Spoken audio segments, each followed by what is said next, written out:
para pendengar dimanapun Anda berada. Alhamdulillah, kita sudah masuki bulan Sya'ban. Artinya kita sudah sangat dekat di bulan Ramadan. Kita sudah masuki pintu Ramadan.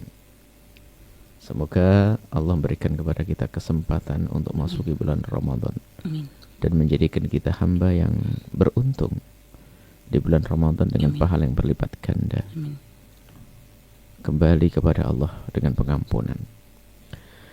Baik, di bulan Sya'ban adalah bulan yang diperhatikan oleh Nabi. Bahkan Nabi banyak melakukan ibadah khusus di bulan Sya'ban, yaitu puasa. Siti Aisyah meriwayatkan diriwayatkan oleh Imam Muslim dari Siti Aisyah, karena yasumu Sya'bana kullah. Hampir semuanya Nabi Muhammad berpuasa. Fa ma ra'aitu Rasulullah istakmala. Aku tidak pernah melihat Nabi itu menyempurnakan siyama syahrin, sebulan penuh, illa Ramadan. Jadi bulan Ramadan. Wa ma ra'aitu aktsar siyama minhu fi Sya'ban. Dan aku tidak melihat Nabi itu banyak puasa lebih daripada bulan Sya'ban. Sya'ban. Ini menunjukkan bahwa Nabi peduli di bulan Sya'ban untuk berpuasa. Ini jadi kalau amalan puasa jelas. Khususnya bagi ibu-ibu yang punya hutang, ini seharusnya memang berpikir saat ini ya. Nabi perhatian di sini, maka ibu-ibu yang punya hutang ya segera dibayarin. Kemudian di dalam bulan Sya'ban banyak memang riwayat-riwayat yang dihadirkan oleh sebagian orang, padahal itu adalah riwayat-riwayat yang tidak dibenarkan. Tapi ingat, tidak semua riwayat tentang bulan Sya'ban adalah batil. Tidak semua riwayat yang berkenaan dengan bulan Sya'ban adalah batil. Jadi ada, termasuk masalah hadis tadi. Makanya kalau orang pengen puasa Sya'ban, siapa yang mengatakan tidak boleh? Aneh banget bulan Sya'ban. Kemudian juga ada malam nisfu Sya'ban, juga malam yang diperhatikan oleh Nabi Sallallahu Alaihi Wasallam. Bahkan Nabi mengatakan Allah itu yattali', Allah itu melihat dengan pandangan khusus kepada fi lailatin nisfi Sya'ban. Ketika malam nisfu Sya'ban, wa yaghfiru jami'a khalqihi, akan mengampuni semua makhluknya illa musyakhin atau kafir, kecuali orang musyrik, orang yang tukun Allah, atau musyakhin, orang yang punya kebencian. Dan hadis ini sebagian ulama mengatakan hadis ini memang dhaif, tapi ada yang mengatakan sahih. Artinya selagi hadis itu antara orang yang mentasahih dan mendhaifkan, adalah bukan pasti hadis itu palsu. Jangan serta-merta mengatakan hadis itu palsu. Baik, ini yang harus kita paham. Kemudian amalan-amalan yang dilakukan di bulan Sya'ban atau di malam nisfu Sya'ban adalah nggak ada amalan khusus. Artinya Anda bisa mengamalkan apa saja. Anda boleh membaca apa saja bulan Sya'ban ini. Kalau para ulama menjadikan bulan Sya'ban ini bulan latihan untuk memasuki bulan Ramadan. Sudah mulai baca Al-Quran secara rutin. Sudah mulai puasa. Artinya semua kegiatan-kegiatan di bulan Ramadan itu sudah dimulai di bulan Sya'ban itu oleh para kekasih-kasih Allah. Bahkan betul-betul yang namanya Ramadan itu dibikin pagar depan dan belakangnya oleh para ulama itu. Sunnah-sunnah sebelum Ramadan diamalkan, kayak puasa begini. Setelah Ramadan pun Syawal mereka juga masih melakukan puasa. Bahkan sampai kita menemukan di satu perkampungan, kamu yang sangat Islami. Jadi setelah hari raya Idul Fitri itu orang hanya sholat raya kemudian kembali besoknya melanjutkan puasa lagi sampai kebiasaan bulan Ramadan masih berlaku. Inilah selagi sesuatu dibentengi lebih aman.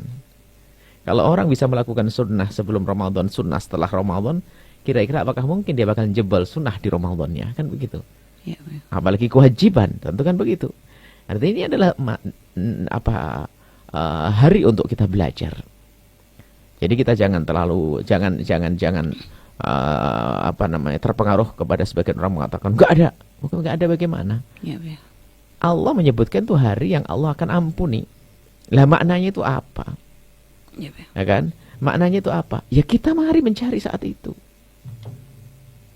Ya berarti apa? Di situ kan yang dipermasalahkan orang musyahid. Ayo, orang musyahid yang punya kebencian itu menjadi tidak diampuni oleh Allah saat itu. Ayo kita sekarang cari damai. Berdamai dengan siapapun yang bersama kita. Jangan sampai di hati kita ada kebencian, kedengkian, dendam yang menjadi sebab Allah tidak akan disebut kecuali agar kita perhatian. Ini adalah malam istimewa. Lebih perhatian di situ. Apakah tidak rindu kita pengampunan dari Allah Subhanahu wa taala?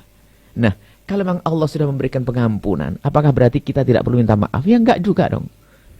Kalau orang cerdas ya kan, Orang cerdas kalau dikasih kabar bahwasanya di hari ini, ya kan? Di hari ini insya Allah akan ada pembagian apa? Pembagian rizki, apa uang kayak begitu. Lah kalau sudah mendapatkan begitu, apakah diam saja nunggu? Paling tidak bertanya. Atau ya keluarlah, jangan sampai saya kelewatan kan begitu, berusaha. Ya kan? Sama di udah dikasih tahu bulan Sya'ban, bulan seperti itu maksudnya ya. Ya perhatianlah kalian semuanya. Ini bulan aku memberikan pengampunan. Jangan kamu melakukan sebab-sebab Allah tidak ngampuni. Ayo lakukan. Berdamai dengan sesama, banyak beribadah. Hadang itu pengampunan Allah. Sambut itu pengampunan Allah. Jadi jangan sampai orang enggak. Kita harus cerdas dong menangkap firman atau menangkap sabda dari Nabi SAW itu.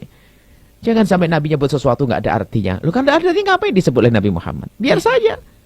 Ya kan? Enggak usah disebut. Maka dari itu ada sebagian orang yang menghidupkan malam Nisfu Sya'ban dengan amalan-amalan, maka itu adalah hal yang sangat baik. Akan tapi memang di sana ada beberapa amalan yang para ulama berbeda pendapat. Bukan berbeda pendapat ya. Ya memang ada pengingkaran tentang sebagian amalan-amalan karena dianggap sandarannya tidak benar. Ya kita hindari yang seperti itu. Tapi yang tidak dibenarkan adalah memukul rata bahwasanya semua riwayat yang berkenaan dengan bulan Sya'ban adalah palsu, itu salah. Imam Bukhari juga meriwayatkan tentang puasa tadi. Imam Muslim meriwayatkannya juga. Dan imam-imam yang lain juga meriwayatkan.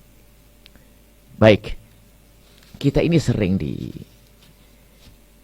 dimasukkan oleh setan ke dalam musyahanah ya, kebencian dan permusuhan. Nah ini yang memetik buahnya adalah iblis, agar kita tidak diampuni oleh Allah. Nah ini bulan Sya'ban saja kadang perselisihan menjadi sebab kita bermusuhan. Sekarang mengatakan, dikit-dikit mengatakan bid'ah.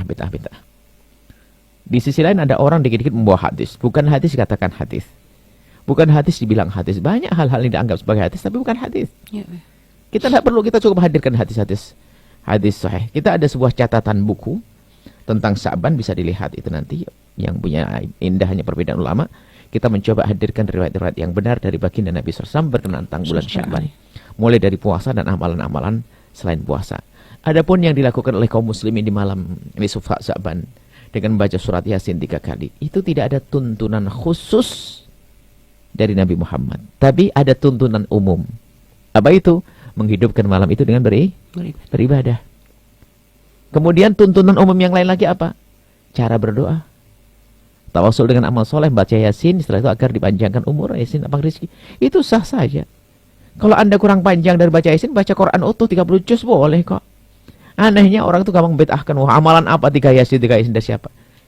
Itu para ulama membuat menghadirkan amalan itu biasanya dengan ayat-ayat yang sudah familiar, yang orang mudah menghafalnya. Bahkan dikatakan memang riwayat ini diperselisihkan tentang Yasin ada qalbul Quran, intisarinya ada Al-Quran, hatinya Al-Quran. Ini adalah riwayat-riwayat yang ulama berbeda kan, tapi di situ ada yang mengatakan hadis itu sahih. Jadi amalan yang dilakukan oleh para ulama di saat mengajari orang-orang awam di malam Nisfu Sya'ban dengan baca Yasin dan sebagainya, hal yang boleh. Bukan terlarang. Kalau Anda tidak puas dengan Yasin kurang luas, baca ayat yang lainnya. Cuman Yasin betul itu adalah sudah biasa di kampung-kampung orang pada menghafal surat Yasin, jadi mudah. Nah ini jadi kita pengen sedikitlah lapang hati di saat kita melihat ada sebagian orang yang memang sempit hatinya, dipukul rata seolah-olah Sya'ban ini adalah bid'ah semuanya. Naudzubillah. Ini adalah memang ada cara pandang yang salah. Ini yang merepotkan orang, menjadikan sebab permusuhan. Dan itulah orang yang mendapatkan pengampunan. Kenapa? Hidupnya membuat permusuhan. Hidupnya membuat jengkel orang. Hidupnya membuat kesel orang. Nah ini berbahaya sekali orang yang demikian itu. Di sisi lain ada sebagian dari kita ini mudah membawa riwayat yang tidak pernah ditanyakan dulu kebenaran seperti apa. Langsung saja, wah ini dibawa. Kelihatan menarik, langsung dibawa. Nggak perlu.